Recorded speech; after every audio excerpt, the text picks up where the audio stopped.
I'm Jack with FOFANews, and today I'm going to be bringing you a little bit of fun and a bar between me and one of my coworkers here on the channel, Rich.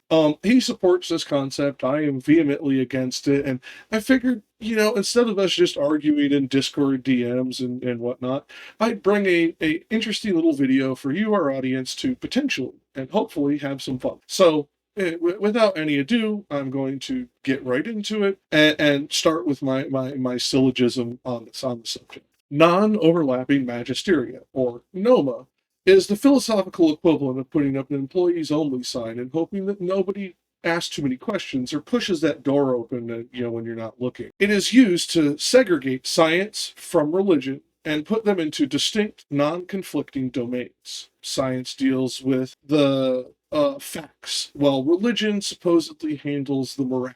On the surface, this might seem reasonable, but when we break it down, it becomes clear that Noma is nothing more than a flimsy excuse for religious ideals from avoiding getting swirling in the bathroom by scrutiny. The idea was popularized by Stephen Jay Gould, suggesting that science and religion operate independently. Science explains how things work, while religion explains why things work. It technically dates back to around the 4th century CE, and a few different philosophers and thinkers. But Gould is the primary one that everyone knows today. It's a cute idea. Too bad it collapses under the slightest pressure. Religions do not just make abstract claims about the purpose and morality of life. They make concrete claims about the functional physical reality. Miracles, divine intervention, and creation stories aren't metaphorical bedtime stories or allegory or parable to many of the faithful. They are alleged real-world events, and they happen in real history. And if something affects the real world, if something happens in our history,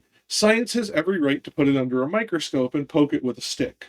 Or, call bullshit when nothing shows up. So, let's put Noma to the test with a logical breakdown. Premise 1. Noma asserts that science and religion function in separate domains. Science studies the natural world and the interactions therein, while religion handles meaning and morality and the supernatural, as these things are unable to be shown through scientific means. Premise 2. Science investigates reality through evidence, testing, falsifiability. Therefore, any claim that impacts reality, natural or supernatural, should have measurable effects, even if those effects are at the quantum scale, i.e., even the smallest interaction should and would leave a trace to be found at some point for us to discover. If it doesn't, it is indistinguishable from fiction and hokum. Premise 3. If a God exists and interacts with the universe, whether through creation, intervention, or the sustaining of reality, these actions would be observable and measurable,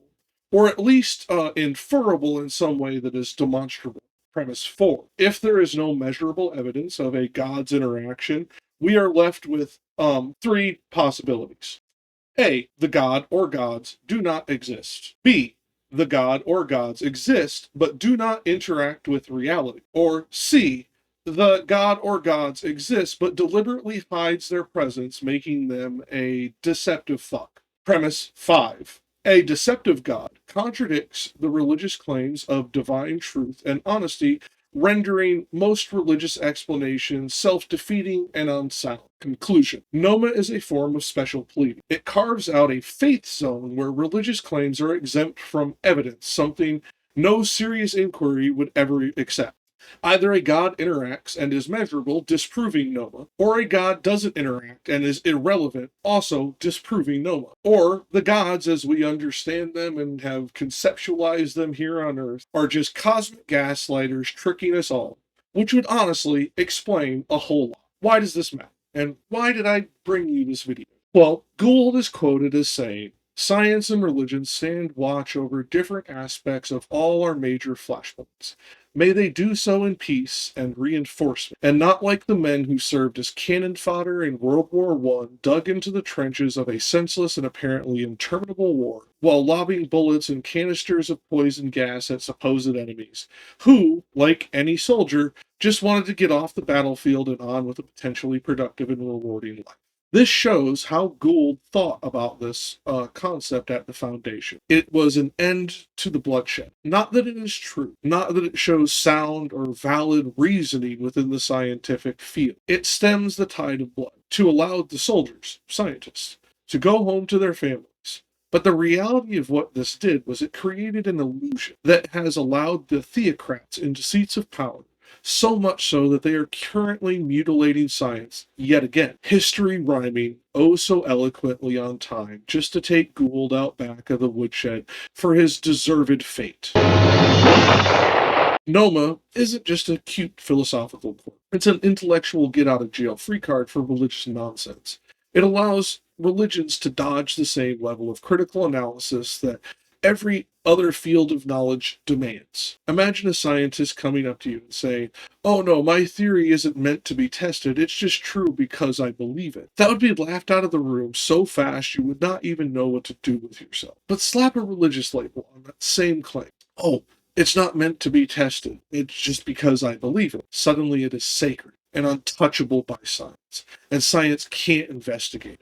Well, if science can't investigate something, then it is indistinguishable from myth, delusion, or a bad LSD trip. No exceptions, no free passes, no loopholes for magical bullshit. Noma does not hold up to scrutiny. Either a god interacts, meaning we should find evidence, or they don't, making them irrelevant in the grand scheme of things. And if a god is actively deceiving us, that's a fair question, isn't it? Well, if that's true, if that god is a deceptive god, a trickster god, then we have a whole new set of problems.